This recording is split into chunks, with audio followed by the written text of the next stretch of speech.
ప్రజలు నా దృష్టికి తీసుకొచ్చిన సమస్యలను ఎప్పటికప్పుడు ముందు ముఖ్యంగా ఈ రెండు మూడు రోజుల్లో ఎక్కడికక్కడికి ఒక క్లీనింగ్ విషయం అవ్వచ్చు, లేదా స్మార్ట్ స్కూల్కి సంబంధించిన టెండరు మన 3వ తారీఖున అయ్యి ఉంది. ఆ టెండర్స్ అయిన దాని మీద దానికి ఆ స్కూల్స్ కూడా నేను నిన్న స్కూల్స్ కూడా వెళ్ళున్నాను.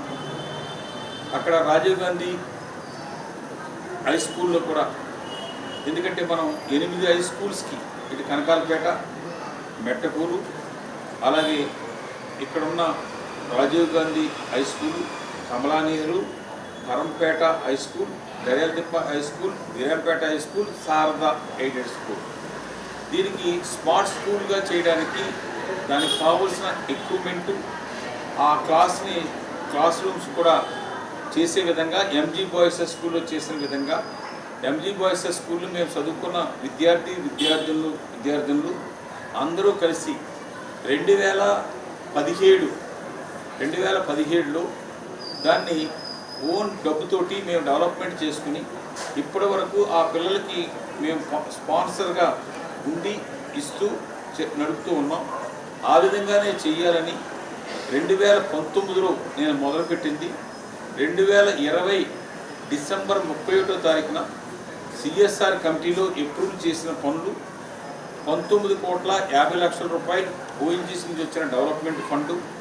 దానికి ముందుగానే 108 పనులు ఓఎన్జీసీ వాళ్ళు చేయాలని చిన్న వర్కులకి మనం ఒక ఎంఓఈ సైన్ చేసుకుని 25 పనులకి 10 లక్షల రూపాయలు దాటి ఉండకన్నా ఉన్న వర్కులో 25 పనులకి వాళ్ళు ఎంటైర్ మనీ 2,39,00,000 రూపాయలు కూడా డిపాజిట్ చేసుకున్నారు.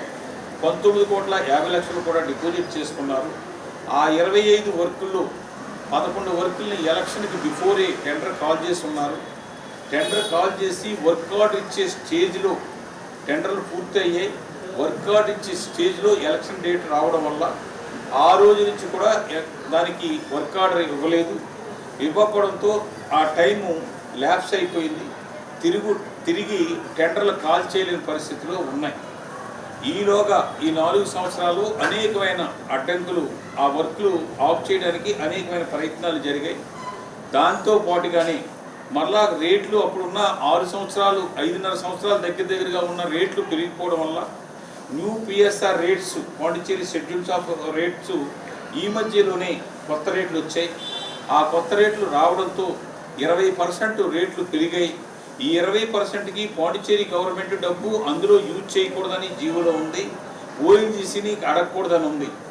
దీన్ని ఏ విధంగా చేయాలి అన్న దాని మీద నేను ఫైనల్గా ఒక నిర్ణయాన్ని నేను ఒక రిటర్న్గా సీఎం గారిని చెప్పి చీఫ్ సెక్రటరీని కూడా పిలిపించి వైస్ చైర్మన్గా సీఎం గారేమో చైర్మన్, వైస్ చైర్మన్గా చీఫ్ సెక్రటరీ, ఆ విధంగా ఒక మీటింగ్ని మేము ఏర్పాటు చేసుకుని గత 3 నెలల క్రితం దానికి ఇక్కడ అమౌంట్ ఏ విధంగా ఇవ్వాలన్నప్పుడు వారు చెప్పారు, నేను పాండిచ్చేరి గవర్నమెంట్ డబ్బు ఇటు ఓఎన్జీసీ కూడా అడగడానికి మనకు లేదు రిటర్న్గా అన్నప్పుడు ఈ డబ్బుని ఇక్కడ డిపాజిట్ చేస్తే 1,75,00,000 రూపాయలు ఇంట్రెస్ట్ అమౌంట్ ఉంది.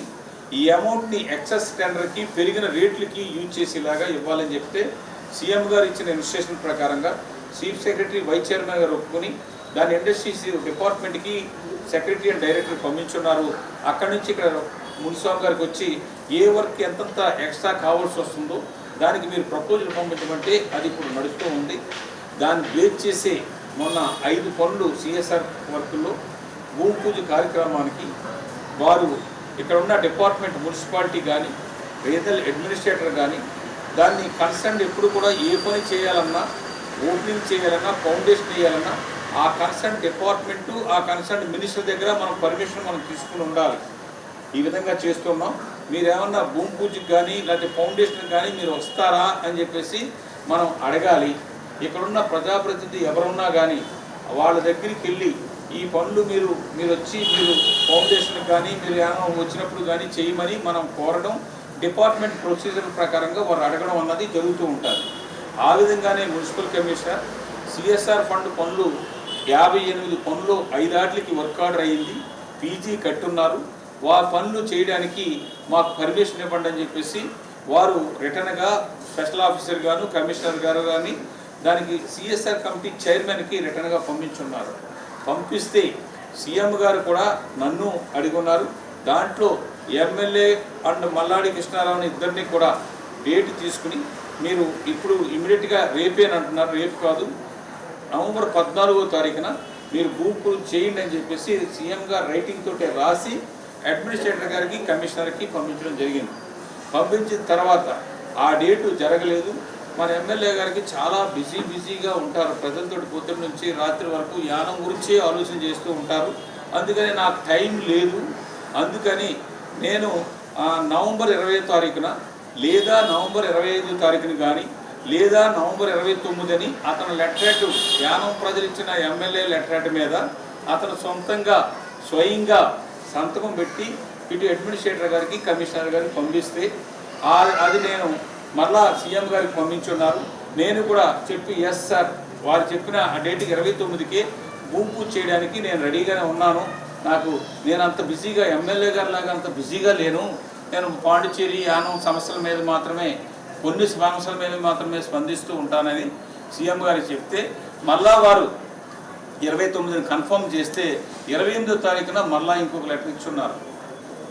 చాలా బిజీగా ఉన్నాను నేను, ఈ కార్యక్రమాన్ని నేను పాలు పంచుకోలేను అని చెప్పేసి మరలా ఇంకొక లెటర్ వాళ్ళు ఇచ్చున్నారు.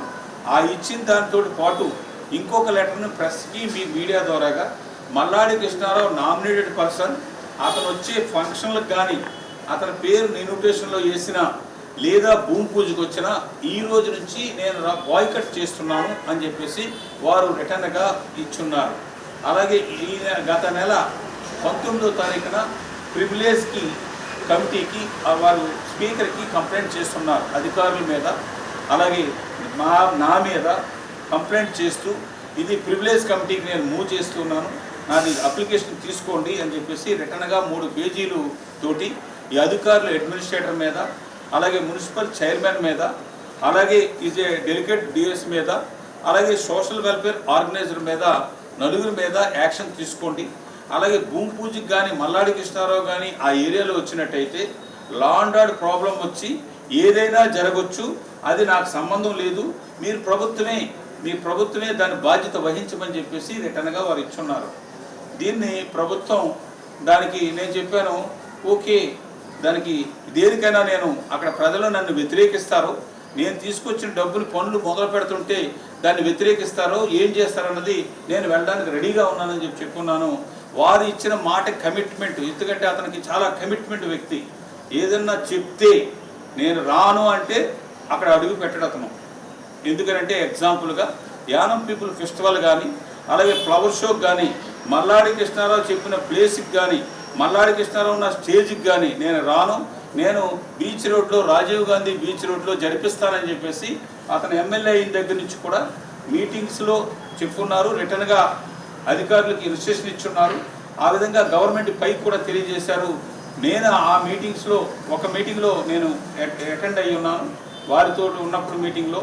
దాంట్లో నేనేం చెప్పానంటే ఇది ఈ ఒక్కరోజు పెట్టిన ఈ యానం పీపుల్ ఫెస్టివల్ కాదు, ఫ్లవర్ షో కాదు, 23 సంవత్సరాల నుంచి నడుస్తున్న ప్లేస్ అది.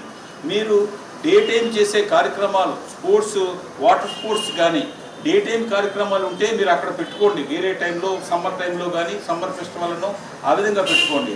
ఇది ఒక డేట్ ఫిక్స్ చేసి సంక్రాంతికి ముందు ఒక పండగ వాతావరణం తీసుకురావాలన్న ఉద్దేశంతో, అలాగే మొక్కలు అన్నీ కూడా పెంచేటప్పటికి డిసెంబర్-జనవరిలో ఆ మొక్కలు అన్నీ కూడా బాగుంటాయి కాబట్టి సంక్రాంతికి ముందుగా చేయాలన్నది, అది కూడా సేఫ్టీ మెజర్స్లో. ఎందుకంటే ఆ కార్యక్రమం 12 నుంచి 1 గంట వరకు నైటు నడుస్తుంది. నడిచేటప్పుడు గోదావరి పక్కనే ఈ గోదావరి పక్కన కానీ ఎక్కడ ఉన్నప్పుడే స్టేజ్ దగ్గర చిన్నపిల్లలు అందరూ కూడా మారిపోయి మా పిల్లలు తప్పిపోయారని చెప్పి చెప్తూ ఉంటారు. అటువంటిది అక్కడ కార్యక్రమం ద్వారా గోదావరి దగ్గర రాత్రి 12 గంటలకు 1 గంట వరకు కార్యక్రమాలు చేయడం అన్నది సేఫ్టీ మెజర్స్లో ఇది కుదరదు, ప్లేస్ కూడా మార్చినా కుదరదని ప్రభుత్వం రిటర్న్గా ఇచ్చింది. అయినా కానీ వీరు ప్రజలు చాలా జాగ్రత్తగా చాలా మంచి చేసే వ్యక్తిగా ఎన్నుకున్న వ్యక్తిగా ఇతర లెటరేట్ను ఉపయోగిస్తూ భారత ప్రభుత్వానికి పాండిచేరి ప్రభుత్వానికి అందరికి కూడా తెలియజేస్తూ ఇది మార్చండి అని చెప్పినా కానీ ఈ 3 సంవత్సరాలు అదే ప్లేసు, 4వ సంవత్సరం కూడా అదే ప్లేస్ని డిక్లేర్ చేస్తున్నారు. కానీ వీరు మంత్రి వచ్చినప్పుడు కానీ సీఎం గారు వచ్చినప్పుడు కానీ కార్యక్రమాలకి ఇప్పుడు వరకు రాలేదు. అంత పట్టుదలగా ఉంటారు. అతను మాట అంటే మాటే, రెండో మాటని వెనక్కి తీసుకునేది లేదు. అలాగే ఇప్పుడు ఒక స్టేట్మెంట్ ఇచ్చున్నారు. ఆ స్టేట్మెంట్ తర్వాత రెండో స్టేట్మెంటు నేను కార్యక్రమాలకు వస్తాను అని మళ్ళీ ఇంకొక లెటర్ కూడా ఇచ్చున్నారు. నేను లీగల్గా ప్రొసీడ్ అవుతున్నానని, అతని మీద ఆఫీసర్ల మీద కేసులు వేయమని, ప్రివిలేజ్ పెట్టమని ఈ విధంగా చెప్తున్నారు. మనకిచ్చిన బాధ్యత మన అహంభావం అనుకో ఇంకోటో కాదు. ప్రజలకి మనకిచ్చిన షార్ట్ టైం 5 సంవత్సరాలు లోపు ఉన్న టైం మాత్రమే. అది 5 రోజులు ఉండొచ్చు, ప్రభుత్వాలు 5 నెలలు ఉండొచ్చు. టైం ఇచ్చింది 4 సంవత్సరాలు అయిపో వచ్చింది. ఇంకా 2 monthsలో 4 సంవత్సరాలు కంప్లీట్ అవుతుంది. మనకున్న టైము ఎలక్షన్ డేట్లో ఇవన్నీ కూడా ఇవన్నీ చూసుకుంటే ఇంకా ఒక 6 to 7 months మాత్రమే మనకు టైం ఉన్నది. ఈ టైంలో మీరు పట్టుదలకు వెళ్ళిపోవద్దు. మీ నాన్నగారు పట్టుదల వేరే, నీ పట్టుదల వేరే. మీ నాన్నగారు నా మీద వ్యతిరేకంగా 2 సార్లు పోటీ చేసినప్పుడు కానీ, నేను స్టేట్ వుడ్ ఇష్యూలో నేను చేసినప్పుడు నాతోటే పాండిచేరి వచ్చి నాతోటి ప్రయాణం చేశారు. యానం మీటింగ్లో కూడా స్టేజ్ల మీద పంచుకున్నారు. ఆ ఉద్దేశాలు కానీ ఏం కానీ నీ దగ్గర లేవు. కానీ ఈ విషయాల్లో నీకున్న షార్ట్ టైం మాత్రమే ఉంది, 7-8 నెలల టైం మాత్రమే. దీనికి పట్టుదలకు నువ్వు వెళ్ళొద్దు. ఇన్ని సంవత్సరాలు 4 సంవత్సరాల లోపు నువ్వు అన్ని రంగాల్లోనూ కూడా ఫెయిల్ అయ్యావు. ఫెయిల్ అయిన విద్యార్థి నువ్వు. అందుకని ఇప్పటికైనా 7-8 నెలల్లో నువ్వు క్రిమినల్ మైండ్ తోటి ఏ విధంగా చేయాలన్నది ఆలోచన కాకుండా, నువ్వు ఏ విధంగా అయితే 7-8 నెలల్లో ఓటు వేసిన ప్రజలకి ఏ విధంగా ఎంతో కొంత రుణం తీర్చుకోవాలని చెప్పేసి ఆలోచన చేయమని ఒక సీనియర్ వ్యక్తిగా నేను నీకు అడ్వైజ్ చేస్తూ ఉన్నాను. నీకు అడ్వైజ్ చేయడానికి సరిపోను అనుకుంటే అది నీ ఇష్టం. ఎందుకంటే యానంలో ఇప్పుడు ఉన్న రాజకీయ నాయకుల్లో ఒక ప్రజాప్రతినిధిగా, ఒక ఎమ్మెల్యే కానీ, ఒక మంత్రిగా కానీ నేను మీరు ఒప్పుకోకపోయినా కూడా ఈ యానానికి నేను సీనియర్ సిటిజన్ని, సీనియర్ పర్సన్ని. అందుకని నువ్వు ఈ కొంచెం టైంను కూడా ప్రజల కోసం ఉపయోగించుకోమని చెప్పేసి, ఎక్కడికక్కడికి నీవు క్రిమినల్ మైండ్ని అప్లై చేస్తే అవతల వాళ్ళు ప్రజలందరూ కూడా వాచ్ చేస్తూ ఉన్నారన్నది నీకు తెలియజేస్తున్నాను. అలాగే 2 రోజుల క్రితం యానంలో ఒక ఇండస్ట్రీ అనేకమైన సంవత్సరాలుగా ఉండి ఎంతో ఈ ఊరికి పేరు ప్రఖ్యాతలు ఇబ్బందులు ఉన్నా కానీ, ఈ ప్రజలు ఆ కంపెనీ వల్ల ఇబ్బందులు పడినా, ట్రాఫిక్ విషయంలో అవ్వచ్చు, సౌండ్ విషయంలో అవ్వచ్చు, పొల్యూషన్ విషయంలో అవ్వచ్చు, ఇబ్బంది ఉన్నా కానీ మన ఊర్లో ఆ కంపెనీ ఉన్న వల్ల యానాంకి రెజెన్సీ అండ్ ఫ్యాక్టరీకి ఇక్కడ ఒక అవకాశం స్థానం కలిగింది. ఇతర రాష్ట్రాల్లోనూ దేశంలో తెలిసే విధంగా కంపెనీ ఉంది. ఆ కంపెనీకి ఆ రోజు నుంచి నేను కంపెనీ క్లోజ్ అయ్యే రోజు వరకు కూడా ఎప్పుడూ ఇంత హాని కానీ ఎప్పుడూ లేదు. నేను మేనేజ్మెంట్ని, వర్కర్స్ని ఇద్దరికీ సమాన భావంతో వెళ్ళినప్పుడు, నేను మేనేజ్మెంట్కి సంబంధించిన వ్యక్తిగా నన్ను కొంతమంది ఇక్కడ ట్రీట్ చేసి వర్కర్స్ని రెచ్చగొట్టి, అది కూడా ముఖ్యంగా యానం వర్కర్స్ని కాకుండా బయట నుంచి వచ్చిన వర్కర్స్ని వాళ్ళని రెచ్చగొట్టి, ఈ కంపెనీని ఉండకన్నా చేస్తానన్న వాళ్ళు నీతోటి మిగతా వాళ్ళతోటి ఇక్కడ ఉన్న నాయకులే. ఆ పాత మనం వాళ్ళ స్టేట్మెంట్లో కానీ పాత ఇచ్చిన ఈ మీడియాకి ఇచ్చినవి కానీ ఒకసారి చూస్తే తెలుస్తుంది. దానికి ఆ టైంలో కూడా జరిగినప్పుడు నేను లాస్ట్లో నా దగ్గరికి వచ్చినప్పుడు కూడా ప్రయత్నం చేస్తే, ఆ రోజు చంద్రశేఖర్ గారు బతికుండగా కొంతమంది వర్కర్స్ అందరూ కూడా నా దగ్గరికి వస్తే, నేను ఆ మరుసటి రోజునే నేను చైనా వెళ్తున్నప్పుడు, నా పర్సనల్ ట్రిప్కి వెళ్తున్నప్పుడు, 15 రోజుల ట్రిప్కి వెళ్తున్నప్పుడు సంక్రాంతి టైంలో నేను మళ్ళీ తిరిగి వచ్చేటప్పటికి నేను 2012 జనవరి 27వ తారీఖున మార్నింగ్ మాత్రమే నేను చెన్నైలో రావడం జరిగింది. ఈలోగా ప్లాన్ చేసి ఆ కంపెనీలో వర్కర్ చనిపోతే ఆ కోపంతో నాయుడు గారి మీద కక్ష తీర్చుకునే బదులు అందులో పనిచేస్తున్న చంద్రశేఖర్ని మర్డర్ చేయడం జరిగింది. అక్కడ వర్కర్ ఏమో హార్ట్ అటాక్ వచ్చి అతను చచ్చిపోతే దాన్ని ఏదో మేనేజ్మెంటు, నేను పోలీసు కలిసి చంపేశారన్నది ఆ విధంగా క్రియేట్ చేస్తూ మమ్మల్ని ఆ మేనేజ్మెంట్ వ్యక్తిగా నేను కానీ, ఇందులో మీడియాలో ఉన్నవాళ్ళు కానీ, పేపర్లో ఉన్నవాళ్ళు కానీ, అలాగే కొంతమంది పోలీసుల్ని అందరినీ కూడా అప్పటి నుంచి ప్రైవేట్ కేసు వేసి మాకు సంబంధం లేకపోయినా 2019 నుంచి మొన్నటి వరకు యానం కోర్టులోనూ హైకోర్టులో కూడా కేసులు వేసి మమ్మల్ని ఇబ్బంది పెడుతూ ఒక వర్కర్ చేత ఇబ్బంది పడుతూ ఉన్నాం. అందులో 34 మంది ఆ కేసులో ఉంటే నన్ను ఫస్ట్ ముద్దాయిగా ఆ కేసులో పెట్టున్నారు. నాయుడు గారిని కంపెనీ తోటి ఇప్పుడు బాయి అనుకునే ఈ వర్కర్స్ కానీ వాళ్ళతో ఉన్నది అతను 27 ప్లేస్లోనో 28 ప్లేస్లో ఉన్నారు. కోర్టుకి అందరూ కూడా ఈ పేపర్లో పనిచేసేవాళ్ళు, మీడియాలో పనిచేసేవాళ్ళు, పోలీస్ కానీ కొంతమంది డ్రైవర్స్ కానీ ఇన్ని సంవత్సరాలు తిరుగుతూ మేము సొంతంగా డబ్బులు ఖర్చు పెట్టుకుని ఇక్కడ కేసుని అక్కడ కేసుని కొట్టేస్తే మన ప్రజాప్రతినిధి ఆడతోటి ఇదయ్యి మరలా దీన్ని సుప్రీంకోర్టుకి కూడా ఒక పిటిషన్ పెట్టి ఇంకా కేసుని మళ్ళా రీఓపెన్ చేయమని చెప్పేసి మళ్ళా సిబిఐకి కూడా చెప్తే కోర్టు కూడా సిబిఐ కేసుల్లో ఎవరికన్నా ఈ 34 మందికి ఏమైనా సంబంధం ఉందా లేదని కోర్టు చెప్తే ఈ మధ్యలో సిబిఐ వాళ్ళు కూడా కోర్టుకు వచ్చి ఆ కేసులు కానీ ఎటువంటి సంబంధం లేదని చెప్పేసి మన యానం కోర్టులో వాళ్ళు చెప్పున్నారు. కేసు లేదు కానీ ఇంకా అప్లికేషన్ ఇంకా తిరుగుతూనే ఉంది. ఇటువంటిప్పుడు ఈ జిఎన్ నాయుడు గారు వర్కర్స్ తోటి బాయి ప్రేమ అనుకునేప్పుడు ఈ కేసులు మనం అన్నీ కూడా మనం కాంప్రమైజ్ అయ్యాం, మరి మమ్మల్ని కూడా ఇందులో ముద్దాయి పెట్టారు అని చెప్పేసి ఆ ముద్దాయిల్ని మరి కాదు మనం కాంప్రమైజ్ మీరు కూడా బయటగా ఫర్దర్గా మళ్ళీ కోర్టులు కంప్లైంట్లు ఇచ్చి ఇబ్బంది పెట్టొద్దు అన్నది చెప్పకపోగా ఈ కేసులో పోతే మల్లాడి కృష్ణారావు 10 వరకు ఉన్న వాళ్ళే జైలుకి వెళ్తారు. ఏదైనా అవుతే నేను బాగా కింద ఉన్నాను కాబట్టి నాకు ఎటువంటి నష్టం ఉండదు, నేను ₹1 కూడా ఇవ్వవసరం లేదని చెప్పేసి కొంతమంది చేత మేము అడిగితే అతను చెప్పిన మాటలు ఇవి. ఈ పరిస్థితుల్లో ఈవేళ ఆ కంపెనీ కోసం నేను ఎంతో అనేకమైన రకాలుగా ఎటువంటి ₹1 కూడా ఆశించకుండా ఎలక్షన్ టైంలో కానీ ఎప్పుడూ వారి ఫైనాన్షియల్ హెల్ప్ తీసుకోకుండా నేను ఇన్ని సంవత్సరాలు యానానికి కంపెనీ ఉండాలి అన్నది పక్కనున్న అంబేద్కర్ నగర్ ప్రజలు కానీ సీతంపేట ప్రజలు కానీ వెంకటనగర్ ప్రజలు కానీ ఈ సౌండ్తో ఉండలేకపోతున్నాం.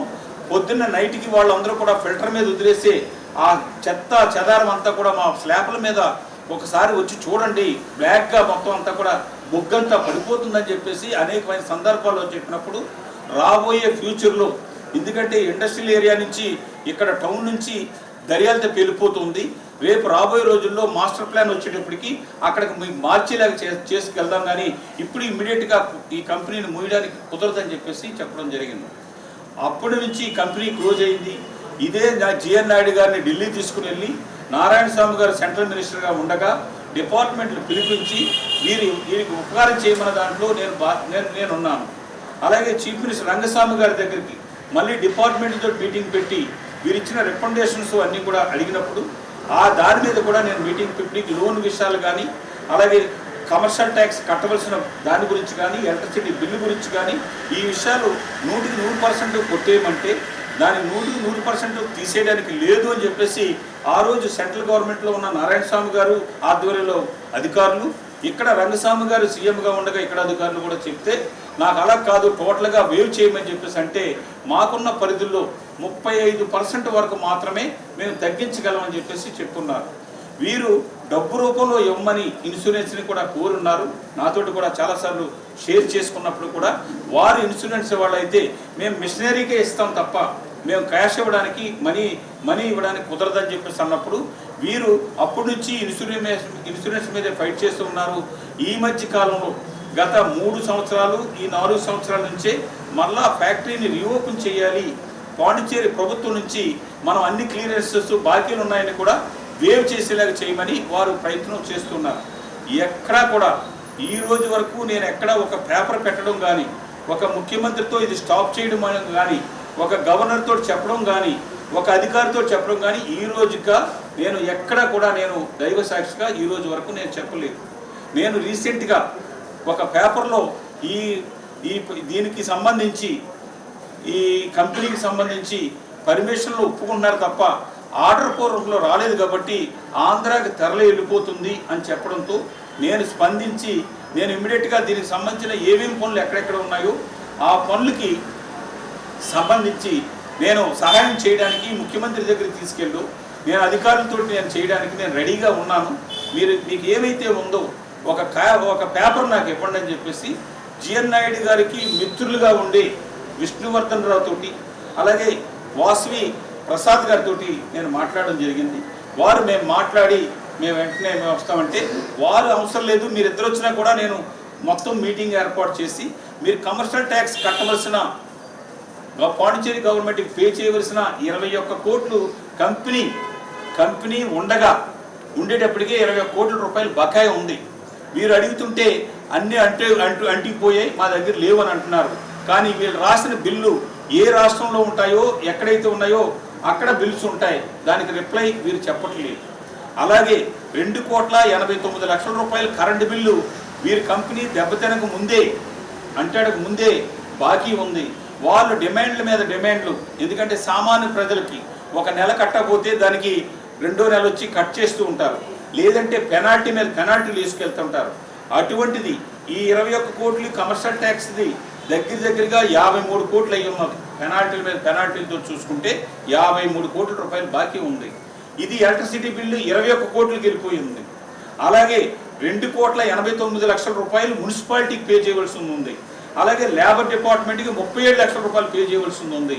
ఇవన్నీ కూడా ఒకదానికి లింక్ అయ్యి ఉన్నాయి. ఇవన్నీ కూడా ముఖ్యమంత్రి గారు వీరు నాయుడు గారు మొన్న ఎలక్షన్లో నాయుడు గారు అశోక్ గారికి చేసినా కానీ ముఖ్యమంత్రి గారికి దానికి తెలుసో తెలియకో దాని మీద సీరియస్గా తీసుకోకుండా మల్లాడి కృష్ణారావు కూడా ఎప్పుడు కూడా ఈ కంపెనీని మూసేయమని అడగట్లేదు. కాబట్టి క్యాబినెట్కి తీసుకునే నిర్ణయం కింద క్యాబినెట్ ఫైనల్ నిర్ణయం తీసుకునేలాగా ఈ అన్ని డిపార్ట్మెంట్లు కలిపి క్యాబినెట్ నోట్ రెడీ చేస్తున్నారు. కానీ క్యాబినెట్ నోట్కి ఆ డిపార్ట్మెంట్లు చెప్తూ ఉన్నాయి, ఆ విధంగా చేయడానికి ఎక్కడా కూడా లేదు అని చెప్తున్నారు. ఎందుకంటే ఎలక్ట్రిసిటీ డిపార్ట్మెంట్లో వాళ్ళకి ఎప్పుడైతే ఉన్నదో ఆ డబ్బును పే చేసిన తర్వాతే వీళ్ళది డిపాజిట్, బ్యాంక్ గ్యారంటీ డిపాజిట్ ఉంటుంది. వీరు చెప్తున్నారు మేము కంపెనీ క్లోజ్ చేస్తాం కాబట్టి మా బ్యాంక్ గ్యారంటీని మీరు దానికి అడ్జస్ట్ చేసుకోండి అని చెప్తున్నారు. చట్టం అలాగ చెప్పదు. ఎందుకంటే మనం కట్టవలసింది కట్టిన తర్వాత ఆ తర్వాత క్లియరెన్స్ ఇవ్వడం జరుగుతుంది. నేను కంప్లీట్గా ఆ డిపార్ట్మెంట్లు రాసినవి కానీ క్యాబినెట్ నోట్ రెడీ చేసినవి కానీ రీసెంట్గా నేను ఈ క్లోజ్ అయిపోతుంది అన్నప్పుడు ఆ డిపార్ట్మెంట్కి వెళ్ళి ప్రతి పేపర్ కూడా నేను తీసుకుని ఉన్నాను. ఉన్న తర్వాత చెప్తే ఇప్పుడు వరకు అతను ముందుకు రాలేదు. కానీ అతను ఈ మధ్య కాలంలో చెప్పేది దగ్గరగా 80 కోట్ల రూపాయలు ప్రభుత్వం వేవ్ చేసేలాగా ఉన్నప్పుడు నేను ఒక ముఖ్యమంత్రి గారికి సోమవారం రిటర్న్గా కోరబోతున్నాను. ఇప్పుడు వరకు ఒక చిన్న పేపర్ పెట్టలేదు. గవర్నర్కి ముఖ్యమంత్రి గారికి పెట్టి వీరు 5 సంవత్సరాల మాస్టర్ ప్లాన్లో ఈ ఏరియాలో ఉన్న ల్యాండ్, చుట్టుపక్కల ఉన్న ల్యాండ్ అంతా కూడా వారే అమ్మేసుకున్నారు. లేఅవుట్లు వేసి అమ్మేశారు, కన్స్ట్రక్షన్ చేసి అమ్మేశారు. వాళ్ళకి రావడానికి వెంకటనగర్ నుంచి రోడ్ లేదు. సీతంపేట నుంచి రావాలంటే రోజుకి 150 లారీలు లోపలికి రావాలి. క్లే కానీ టైర్స్ వెళ్ళే కానీ ఇప్పుడున్న మన యానంలో వచ్చిన ఈ రోడ్లు ఇక్కడ కూడా వైడెన్ చేయడానికి కానీ అవకాశాలు లేవు. అలాంటి పరిస్థితుల్లో ఉన్నప్పుడైతే మనం ఈ ట్రాఫిక్కి అప్పుడే కుదరదనుకున్నప్పుడు 2010లోనే 11లోనే కుదరదనుకుని గణపతి నగర్ నుంచి వాళ్ళు ఒక రోడ్ వేసుకుని అటు నుంచి నేషనల్ హైవే నుంచి వచ్చి అలాగే వెళ్ళిపోవడానికి రోడ్ వేసుకున్నారు. ఆ పక్క ఈ పక్క స్థలాలు కూడా వాళ్ళయ్యే. అక్కడ మనకున్నది ఓన్లీ 2.5 ఎకరాలు కోఆపరేటివ్ సొసైటీది మాత్రమే. ఇప్పుడు కోఆపరేటివ్ సొసైటీ వాళ్ళు ఇల్లు కడుతున్నారు. వీరున్న ఆ పక్కని ఈ పక్కనున్న ల్యాండ్ అంతా కూడా అమ్మేసుకున్నారు. అలాగే రోడ్ని కూడా మున్సిపాలిటీకి హ్యాండ్ ఓవర్ చేస్తే ఆ మున్సిపాలిటీ చేత ఇప్పుడు రోడ్లు మన బీటీకి లేయర్ వేసాం. ఇప్పుడు సిఎస్ఆర్ ఫండ్లో రోడ్లు వేస్తున్నాం. మరి అక్కడ ఉన్న ఇల్లు కట్టుకునే వాళ్ళు రోజుకి 150 ట్రక్కులు లోపలికి కానీ వస్తే వాళ్ళు అక్కడ ఉండగలరా? నువ్వు అలాంటి నీ కంపెనీని నేను రన్ చేయాలనుకున్నప్పుడు ఎందుకు మీరు ఉన్న ఆ భూమిని అంతా కూడా ఎందుకు అమ్మేసుకున్నారు? అది గవర్నమెంట్ ప్రాపర్టీ అయినప్పుడు నువ్వు కమర్షియల్గా చేసుకునేటప్పుడు ఆ లారీలు కానీ అవి వస్తే అక్కడ ఎవరన్నా కాపురానికి ఉండగలరా? ఇవన్నీ దృష్టిలో పెట్టుకుని, అలాగే ఇక్కడ వెంకటనగర్ దృష్టిలో పెట్టుకుని, అక్కడ అంబేద్కర్ నగర్ దృష్టిలో పెట్టుకుని, సీతంపేట దృష్టిలో పెట్టుకుని, అక్కడ కొత్తగా ఏర్పడిన మదర్ తెరిసా కాలనీ కానీ ఆ ఏరియాలన్నీ కూడా దృష్టిలో పెట్టుకుని, ఇదే కాకుండా ఈ కంపెనీ ఇంకా మేము ఓపెన్ చేయమని చెప్పేసి అనేకమైన స్టేట్మెంట్లు వాళ్ళు ఇస్తే దాని పక్కన తీసుకొచ్చి మనం సిక్ అయిపోయిన ఇండస్ట్రీ స్థలాన్ని 4.5 ఎకరాలను తీసుకుని ఐటీఐ బిల్డింగ్ని, గవర్నమెంట్ సర్వెంట్ క్వార్టర్స్ని, బీసీ హాస్టల్ని, సబ్ జైల్ని, ఈఎస్సీ హాస్పిటల్ని అక్కడ కట్టుకున్నాం. దానికి చేసి ఇప్పుడు ఆయుష్ హాస్పిటల్ని కట్టుకున్నాం. దాని పక్కన ఇప్పుడు పిల్లలకి సాయి స్పోర్ట్స్ హాస్టల్ కడుతూ ఉన్నాం. దాని పక్కనే బీఎస్సీ నర్సింగ్కి అలాగే జిఎన్ఎంకి ఉపయోగపడేలాగా అక్కడ మన స్థలం ఇప్పుడు ట్రాన్స్ఫర్ చేసి ఈ 2 బిల్డింగ్లు కూడా మళ్ళీ దీని వెనకాల జైలుకి మినీ ఫామ్ సైట్లో ఈ విధంగా వస్తుంది. మినీ ఫామ్ సైట్లో మిగిలిన 6 ఎకరాలు తప్ప 1 ఇంచు కూడా యానం రైతులు అందరూ కూడా దాన్ని కన్వర్షన్ చేసుకున్నారు. అగ్రికల్చర్ నుంచి రెసిడెన్షియల్ గాను కమర్షియల్గా చేసుకుని రేజెన్సీ ఫ్యాక్టరీ చుట్టుపక్కల మొత్తం రౌండ్ అంతా కూడా పక్కనే బిల్డింగ్స్ అపార్ట్మెంట్లు వస్తున్నప్పుడు ముందే వెంకట్ నగర్ కానీ అంబేద్కర్ నగర్ కానీ పక్కనున్న సీతంపేట కానీ అనుకున్న ఎఫెక్టు వాళ్ళందరూ కూడా అక్కడ కాపురం చేయగలరా ఈ రోడ్లన్నీ మూసుకుపోయిన తర్వాత సీతంపేట నుంచే వాళ్ళు ఎంటర్ అయితే యానంలో మిగతా వాళ్ళకి అభ్యంతరం ఉంటుందా లేదా దాని గురించి అని చెప్పేసి నా సజెషన్ ఏం చెప్పదలుచుకున్నానంటే మీరు మాస్టర్ ప్లాన్లో దాన్ని తీసుకెళ్ళి వాళ్ళకి 100 ఎకరాలు భూమి అక్కడ ఉంది, ఎక్కడ ఇండస్ట్రియల్ ఏరియాలో యానం స్టీల్ పక్కనే వాళ్ళకి దగ్గరగా 15-20 ఎకరాల భూమి అక్కడ ఉంది. దాని తర్వాత ఫిలిం ఇన్స్టిట్యూషన్ అని చెప్పింది అక్కడ ఒక భూమి ఉంది. దాని తర్వాత ఇంజనీరింగ్ కాలేజ్ 57 ఎకరాల భూమి ఉంది. టోటల్గా 100 ఎకరాల భూమి మీకు అక్కడ ఉంది. కాబట్టి 3 నుంచి 5 సంవత్సరాల లోపు ఈ ఫ్యాక్టరీని అక్కడ షిఫ్ట్ చేసేలాగా కొత్త ఫ్యాక్టరీకి ఏ విధమైన బెనిఫిట్స్ ఇవ్వాలో న్యూ ఫ్యాక్టరీకి తీసుకోమని చెప్పేసి నేను ఇప్పుడు రిటర్న్గా పెట్టబోతున్నాను. ఆ రిటర్న్గా పెట్టి యానంలో మీరు ఇన్ని కోట్ల రూపాయలు దగ్గరగా 80 కోట్ల రూపాయలు యానం ట్యాక్స్ పాండిచేరి ప్రజలు కట్టిన ట్యాక్స్ని ఒక వ్యక్తికి మనం వేవ్ చేసేటప్పుడు ఈ ఫ్యాక్టరీ కానీ వీళ్ళు పెట్టకుండా ఈ బెనిఫిట్ తీసుకున్న తర్వాత కానీ దీన్ని హౌసెస్ కానీ కమర్షియల్ కానీ అమ్మేసుకున్నట్టయితే 80 కోట్లకి తిరిగి కట్టించాలని చెప్పేసి వాళ్ళ ఫ్యాక్టరీ కానీ రన్ అయ్యి ఉంటే మనకి గవర్నమెంట్కి వేవ్ చేసింది వెల్ అండ్ గుడ్. ఇది దీంతో పాటు మన పాండిచేరి ప్రభుత్వం ఇండస్ట్రీ వచ్చినప్పుడు లోకల్ వాళ్ళకి ఏ విధంగా ఇవ్వాలని అంటున్నారో 75% ఇవ్వాలన్నది, కనీసం 50% రెసిడెంట్స్ ఆఫ్ యానానికి ఉద్యోగ అవకాశాలు ఇవ్వాలని, ఇన్ని కోట్లు పోయినా ఉద్యోగాలు వచ్చినప్పుడు దాన్ని మనం ఎదుర్కోవాలి అని చెప్పేసి ప్రజల్ని కూడా కోరుతున్నాను. ప్రభుత్వాన్ని కూడా ఈ మధ్య కాలంలో జిఎన్ నాయుడు గారు చేస్తున్న డ్రామాలు కానీ అన్నీ కూడా చూసిన తర్వాత 2 రోజుల క్రితం మన ప్రజాప్రతినిధి వారు ఒక ఎన్ఆర్ఐ రాయల్ క్లబ్కు సంబంధించిన యజమాని వారింట్లో మాట్లాడుకున్నవి ఏం మాట్లాడి ఏ స్టేట్మెంట్ ఇచ్చారు మళ్ళా నేను చెప్పవసరం లేదు. మళ్ళా అదే జిఎన్ నాయుడు గారు నిన్న అటువంటి మాటలు మాట్లాడలేదు అని చెప్పేసి వారు చెప్పుకున్నారు. అంటే నేను జిలేబీతోటో లేకపోతే వాటర్ బాటిల్ తోటో సమోసాతోటో గెలిచానని చెప్పిన వ్యక్తి, ఆ కోట్లు ఖర్చు పెట్టి గెలిచిన వ్యక్తి ప్రజలకు ఏ విధంగా అయితే అబద్ధాలు చెప్పాడు, ఇది ఒక పెద్ద అబద్ధం. ఎప్పుడు వరకు ఎప్పుడైనా సరే నేను ఛాలెంజ్ అని చెప్పుకున్నాను. నా మీద ఏదైనా చిన్న ఎలిగేషన్ ఉంటే నువ్వు ఎక్కడ డిబేట్ పెట్టినా దేని పెట్టినా నువ్వు టెంపుల్కి వచ్చినా ఏది వచ్చినా కాబట్టి నేను రెడీ అన్నాను. ఇప్పటి వరకు అతను ఎప్పుడు కూడా దాన్ని తప్పించుకుని ఏ విధంగా పారిపోయే మాటలే తప్ప సొల్లి మాటలే తప్ప ఇప్పటి వరకు మాట్లాడలేదు. ఇప్పటికి నేను ఇటు రీజెన్సీ గురించి క్లారిఫికేషన్ ఇవ్వాలని, అలాగే సిఎస్ఆర్ ఫండ్లో నేను తీసుకొచ్చిన డబ్బులు ఇవాళ ఆ డబ్బే కాకుండా ఇవాళ నేను ప్రోటోకాల్లో ఒక ఎక్స్ మినిస్టర్గా కానీ ఎక్స్ఎమ్మెల్యే కానీ నేను మాట్లాడలేదు. రేపు నువ్వు ఎక్స్ఎమ్మెల్యే అవుతావు, అయినప్పుడు నీకు చాలా ఇన్ఫ్లుయెన్స్ ఇంటర్నేషనల్గా ఇన్ఫ్లుయెన్స్ ఉన్నప్పుడు నువ్వు కూడా ఒక ప్రోటోకాల్లోనూ ఒక నామినేటెడ్ పోస్టులో వచ్చినప్పుడు ఇదే మాటలు నువ్వు మాట్లాడతావా? ఇవాళ నామినేట్ ఎమ్మెల్యేని భారత ప్రభుత్వం చేసింది. ఆ కాన్స్టిట్యూన్సీలో ఎక్కడైతే రెసిడెంట్స్ ఉంటారో అక్కడ ప్రోటోకాల్ పాటించండి అని చెప్పేసి చెప్పుకున్నారు. ఇవాళ గవర్నర్కి నువ్వు ప్రోటోకాల్ గురించి నువ్వు కంప్లైంట్ ఇస్తున్నావు. గవర్నర్ గారు కూడా నామినేట్ పర్సన్ అన్నది నీకు తెలియాలి. ఈ విధంగా ఇదే కాకుండా స్మార్ట్ స్కూల్స్ అన్నీ కూడా గవర్నర్ గారికి మీరు కంప్లైంట్ ఇచ్చి ఇవన్నీ కూడా టెండర్లు అయ్యాయి, వర్క్ ఆర్డర్ని ఇవ్వకుండా ఆఫ్ చేయమని చెప్పేసి ఒక పక్కన ఇస్తున్నాం. ఇంకో పక్కనేమో నన్ను ప్రోటోకాల్ మల్లాడి కృష్ణారావు రాకపోతే ఈ పనులన్నీ కూడా నేనే కొబ్బరికాయ కొడతానని చెప్పి చెప్తున్నాం. నీకు ఎక్కడైనా కానీ 5MLDలో 9 కోట్ల రూపాయలు తీసుకొచ్చిన దాంట్లో నీ పాత్ర ఏమైనా ఉందా? 29 కోట్ల రూపాయల దాంట్లో సివేజ్ ప్లాంట్ దాంట్లో నీకేమన్నా పాత్ర ఉందా? లేకపోతే BSc నర్సింగ్ కానీ అలాగే ANM GNM కానీ గవర్నమెంట్ ఆఫ్ ఇండియా నుంచి తీసుకొచ్చిన దాంట్లో నీకు ఏసమెత్తు పాత్ర ఉందా? నువ్వేం తీసుకొచ్చావు? ఎమ్మెల్యే ఫండ్కి నువ్వే కాదు అడగకపోయినా సరే ఇస్తారు. నీకు మంచి పేరు ఉన్నది యానంలో, మహానుభావుడు, నోరు లేని మహానుభావుడు, క్రిమినల్ పర్సన్ అని చెప్పేసి పాండిచేరి అంతా కోడై కూస్తుంది. అందుకని నువ్వు చేసిన దాంట్లో నేను ఎక్కడ కూడా రాలేదు. నీకు ఒకటే మాట తెలుసు, నేను చేద్దామని అనుకుంటాను, మల్లాడి కృష్ణారావు ఆఫ్ చేస్తున్నారని. ఛాలెంజ్, ఒక్క పని నేను ఆఫ్ చేసినట్టు కానీ ఇదిగో నువ్వు రిటర్న్గా పెట్టున్నావు. ఈ అధికారి దగ్గర కానీ ఈ మినిస్టర్ దగ్గర కానీ ఎమ్మెల్యే చెప్పిన పని చేయొద్దని కానీ చెప్పినుంటే దేనికైనా నేను రెడీ అని చెప్పుకున్నాను. చేతకాని మాటలు, చేతకాని తనం నువ్వు కప్పుపుచ్చుకోవడానికి ఈ విధంగా చేస్తున్నావు. ఇది మంచి పద్ధతి కాదు. నువ్వు నీ చేసే పనులు కానీ నేను పాండిచేరి ప్రభుత్వం ద్వారాగా ముఖ్యమంత్రితో రోజుకి కొన్ని వందల మంది నాకు వచ్చి సమస్యలు చెప్తుంటే ప్రతి సమస్యని కూడా ఇది పాండిచేరి ప్రభుత్వం అయితే పాండిచేరి ప్రభుత్వం, ఇతర రాష్ట్రాల ప్రభుత్వం అయితే ఇతర రాష్ట్రాలకి, అలాగే భారత ప్రభుత్వం అయితే భారత ప్రభుత్వాన్ని తీసుకెళ్ళి ఒక్కొక్కటి నేను సార్ట్అవుట్ చేస్తూ ఉన్నాను. ఇవే కాకుండా నేను ఫస్ట్ టైం ఎమ్మెల్యే అయినప్పుడు కూడా ఏ ఒక్క రోజు కూడా యానం ప్రజలు నన్ను వ్యతిరేకించేవాళ్ళు కానీ, నాకు అపోజిషన్ వాళ్ళు కానీ, ఇతను ఎమ్మెల్యేకి అర్హుడు కాదన్నది ఏ ఒక్క రోజైనా సరే ఏ ఒక్క మనిషి అన్నా ఆలోచించి అన్నారా అని చెప్పేసి ఒకసారి ఆలోచన చేసుకో. 96లో నేను ఎమ్మెల్యే అయిన తర్వాత అప్పటికి ముందు చేసిన రాజేశ్వరరావు అవ్వచ్చు, మా గురుగారు రక్ష హరికృష్ణ గారు అవ్వచ్చు, కామిచెట్టి అవ్వచ్చు, చేసిన డెవలప్మెంట్ అంతా కూడా మొత్తం జీరో అయిపోతాయి.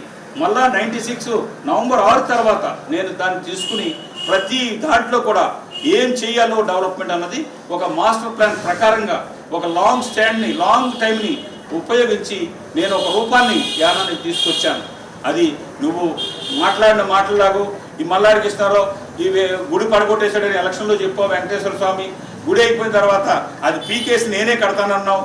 ఈ రోజు వరకు ఏం కట్టావయ్యా నువ్వు? కమిటీ వేస్తే ఆ కమిటీని ఇవి వద్దని చెప్పేసి అన్నావు. నీవు ఇచ్చిన కమిటీలో నీ పేరు కానీ ఎమ్మెల్యే పేరు మీరు పెట్టాలని నా లెటర్ మీద నేను కమిటీ మెంబర్స్ ముందు నుంచి పనిచేస్తున్న వాళ్ళని కంటిన్యూ చేయండి అని చెప్పేసి ఇచ్చాము. నీకు ఇగోతోటి మల్లాడి కృష్ణారావు ఉంటే నేను ఉండను అనుకుంటున్నావు. ఈ ఇగో నీకు 7-8 నెలలు మాత్రమే. ఉండను అనుకుంటే ఉండకన్నా పోతావు, మొత్తం యానం నుంచే పోతావు నువ్వు.